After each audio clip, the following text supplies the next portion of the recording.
Emerging Sounds is a live TV show that features original music,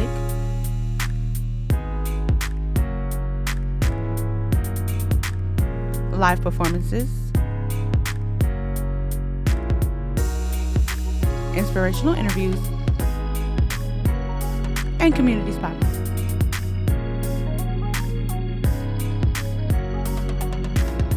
Hosted by Karesse Clemons.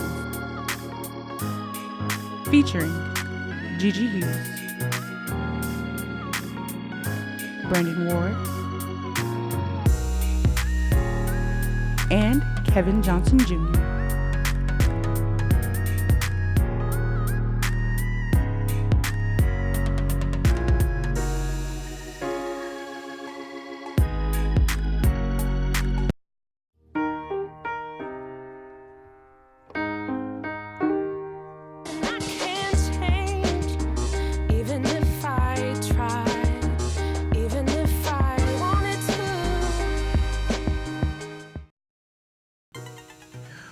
Well, we're back for another dreadful episode. No, I'm just kidding.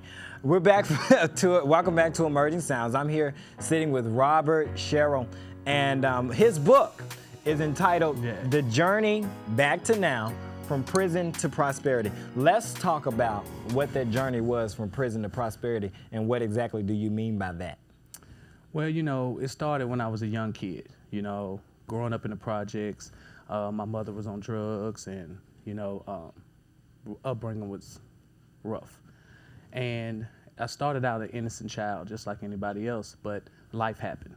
And when life happened, I chose to go an aberrant path, end up selling drugs, end up getting caught, going to federal prison, and getting locked up. Well, I didn't have to bump my head too many times, because I learned my lesson. Prison was horrible, worst time of my life, worst 5 years of my life. And so when I got out, I dropped out in the 9th grade, got my GED when I was in prison, and ended up getting out working for Maggiano's Little Italy for 1 year. After that, I took the plan that I had made in jail, and I implemented it and started a wonderful company by the name of Imperial Cleaning Systems. I started a nonprofit by the name of Impact Youth Outreach, and I wrote a book, The Journey Back to Now. So from prison to prosperity, coming from nothing, losing everything, to gain everything. Now, as an entrepreneur, I see you got the tattoos, and you've been in prison. How did you get to open up those businesses that you have, although you were in prison? Because a lot of people are like, okay, I've been in jail, and sometimes like getting a business loan, most people are like, I'm not gonna get this man no business loan. He's been in jail. Exactly. So how do you cope with it? How do you deal with it? And how did you start your business? Well, when I got out, my credit was shot. I was a dope boy, so I paid cash for everything. Mine's shot now. So yeah. I feel bad. So, it was shot, and I didn't have a lot of chances out there. So I tried to go into credit unions and stuff like that, but they wouldn't even give me a checking account. My credit was so bad. So I ended up taking out a payday loan, actually. And I started, and I invested in my company with that small amount, and I built from there. I was cleaning buildings 12, 13 hours a day for a year and a half before I caught a big break and God opened doors for me. You know what I'm saying? So the tattoos, of course, definitely to some people it hinders them. But for me, people accept me for who I am. And I urge people to not wear masks. Be the person that you are. So if someone buys into you, they're buying into the real you, opposed to you wearing a mask and them getting something completely different in the end.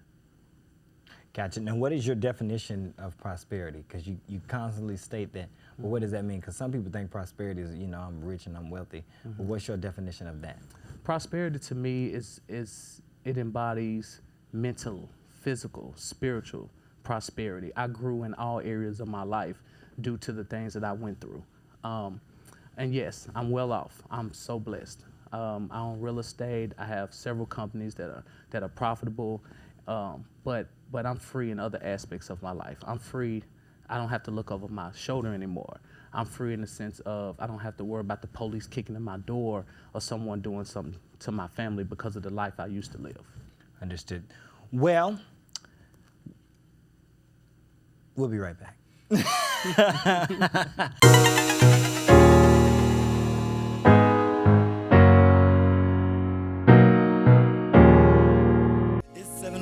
in the morning, sun straight shining, melanin popping.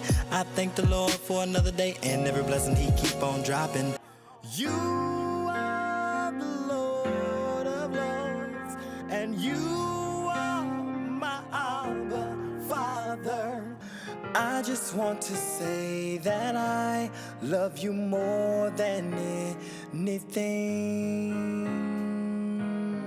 I lift my hands. I lift my hands and take it away. Oh God, anything unlike you, move it out. No matter what it is, we wanna be like you. No matter what it is, we wanna be like you. We wanna do what you say. Come on and send the rain. Cleanse me again with your holy rain.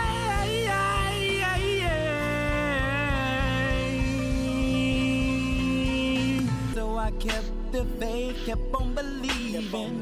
Cause I know Jesus was down when no one else was. I gotta keep on moving even when the times get hard and the road gets rough. I know a man, and his name is Jesus. I know he's a friend, and I know he'll turn things around too. When it's for real, it's forever, no matter what they may say. Tell the devil he'll lie, cause he just trying to steal your shine. Tell the devil you down with the Prince of Peace, so yes, he's yours. He's the MVP, his name is G.O.D. All I'm gonna do is just praise you. Welcome back to Emerging Sounds. I am here with the one and the only Thunder Kelly. It's always me. Thank you very much. Why they call you that? Why do they call me Thunder Kelly? Kelly. Well, based off of what I give to the earth, and I think people's first encounter of me is very thunderous. But the Kelly part of me it actually means war. And I think that's that warrior who likes to fight and for different issues or so on and so forth. So Thunder and Kelly. Kelly, again, is the meek, the war, someone I want to protect. So Thunder, you meet him first, and then you meet the other person. I thought it was the Kelly. voice. It is also. Okay. But I think even that is part of meeting me, is that voice and everything. Aren't you scared right now? I'm not really. Okay. But exactly. So, okay, go ahead. Huh? So let's talk about My House and what My House is, because I see the button. Yes. But what is it? My House, I work with My House, which is a collaborative effort. It is StreetWorks, Nashville Cares, and Neighborhood Health. And we don't like to say a one-stop shop, but it's a safe space for men of color who are same-gender loving. So based off of statistics that were given to us in 2016, it says that 1 in 2 African-American men who have sex with men, and that's not gay men, that's just men who have sex with men, because every man that has sex with a man ain't always accepting to be gay. So we have a one-stop shop for that man, which we have games, we have lounge center, we have a clinic, we have case management, we have HIV testing, we have anything that a man needs to feel safe. We have that there for them. So now, you said men that have sex with men, yes. they don't consider themselves gay. Yeah. Is it like, how is that possible? Okay. Explain it. Oh yes, I would love to. Every man that has sex with a man does not consider himself to be gay. But is he? That's up to him. And again, that's what I guess the question is, what do you consider to be gay? Yes, we do call two men having sex a gay act. However, is that still considered to be gay for him? Now for me, of course, I'm gonna say you gay. However, that may not be what he represents, and it's not about what I think, it's about what he feels about himself. So every man that has sex with a man have a high probability, if you're African American. Why? Now, let's talk about those barriers as to why they don't. want to be called a gay man. Look at the barriers that we have. And it first starts at church. We first told we're going to hell and God hate us. So that's Did one they of tell you that Huh? at church? Did they tell you that at church? Yes. And they usually say it at many other churches. And how so. did that make you feel? Of course, what? I guess that's the question of how does it make you feel when somebody tell you that God hates you and you're going to hell? It don't make you feel too good. So of course the response would be that doesn't make a person feel good. And based off of those things, they're saying it builds a barrier and stigma to sexuality in church. So. Now, let's talk about your passion for working with My House. Okay. What is that? Where does your passion come from? Because number one, I'm a black gay man. Number two, I'm HIV positive. I have been for 20 years. So that's my passion. I don't ever want a black gay male to experience what I've experienced. If anything, I want to teach them about sexual health, sexuality, loving themselves, and that there's a bigger world out there besides four walls that says that they love you or don't love you. So, Gotcha. yeah. Now, is there anything you want to tell the people? I'm all that, you know what I'm saying? And no, I'm just playing. I don't know. I mean, go check my website out. It's lhiv.org. I'm Thunder Kelly. I'm TK. I go around the world and I talk about HIV and AIDS.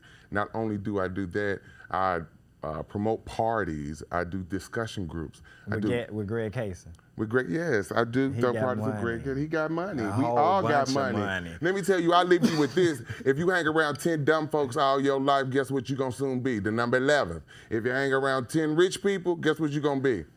You soon be rich. There we go. You can get to the bank, babe. Well, on that note, we'll be right back.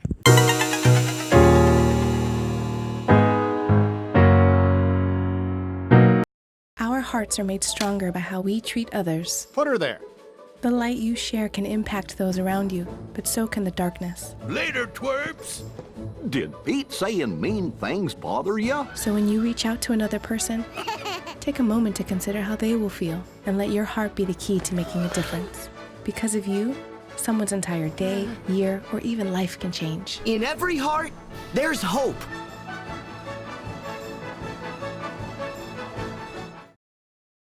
Hello and welcome back to Emerging Sounds. I am here with Audrey Mines, also known as Honest Audrey. Tell us a little bit about Perfect Peace, the song you're about to perform for us, all right?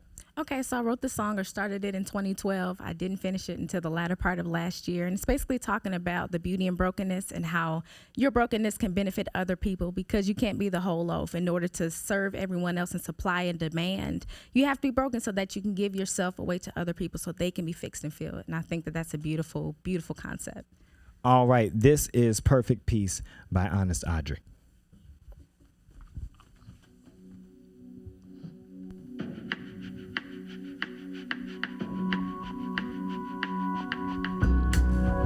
Why do we hope for what we see?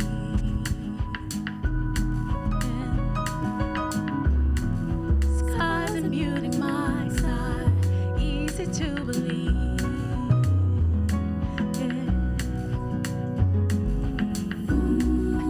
Faithless like a daddyless child. Hubby's arms are big enough to hold a baby like it should. Crafter put it together, make a puzzle out of me. You are the perfect piece. All you have is all you need. Somebody's waiting for